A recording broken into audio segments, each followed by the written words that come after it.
Simpatizado por Luis Abinader ni siquiera cuando fue candidato vicepresidencial. O sea, yo nunca he simpatizado por Luis Abinader, ni antes ni ahora. Y soy un tipo que cuestiona el gobierno que tiene. Pero eso lo digo para que quede claro, que no se piense que mi opinión va en esa dirección, la que voy a opinar, a raíz de una simpatía. Creo que es un gobierno que sacrifica al pueblo, de entrada. Ahora, ese voto en la ONU es el voto correcto. Usted no puede usar ese voto.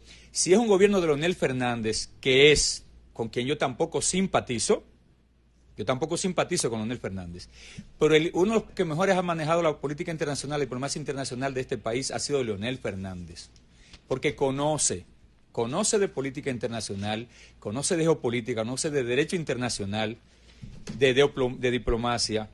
Entonces, ¿qué es ese voto? ¿A dónde se sustenta ese voto? En una resolución de la ONU de 1947 que plantea la creación del Estado palestino.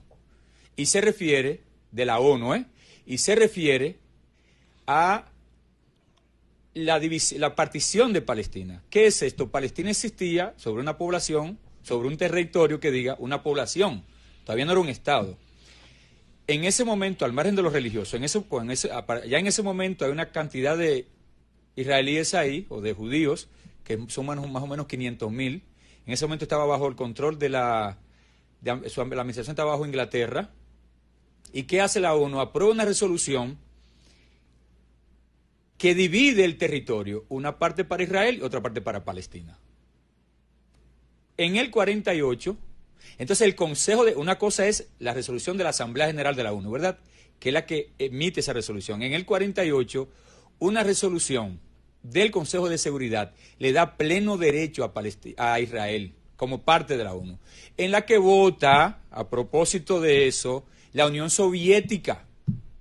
O sea, si usted es religioso, pero por favor estudie un poco lo que está sucediendo ahí. Es la Unión Soviética, que no tenía nada que ver con religiones, que reconoce a Israel.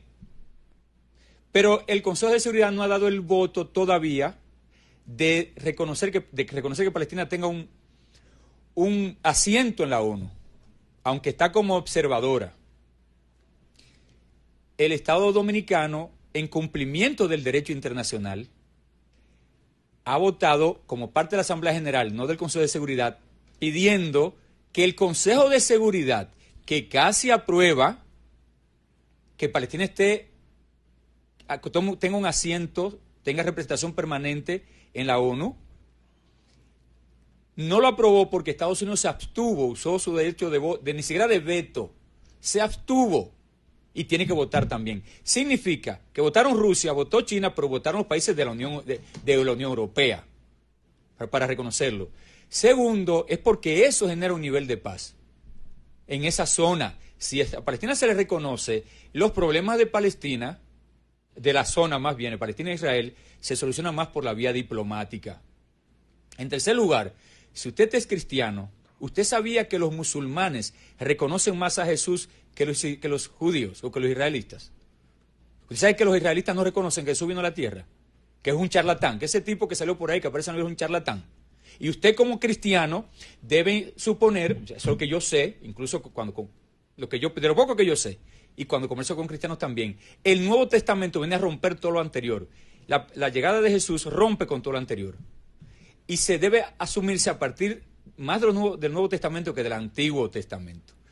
Y como usted defiende lo que estás defendiendo él, ni siquiera el pueblo, ni siquiera el Estado de Israel, sino una parte del Estado de Israel, la ultraderecha israelí, con asesinatos constantes de niños y niñas que no tienen nada que ver con eso, en absoluto. Usted tiene que tener un nivel de conciencia y de consecuencia.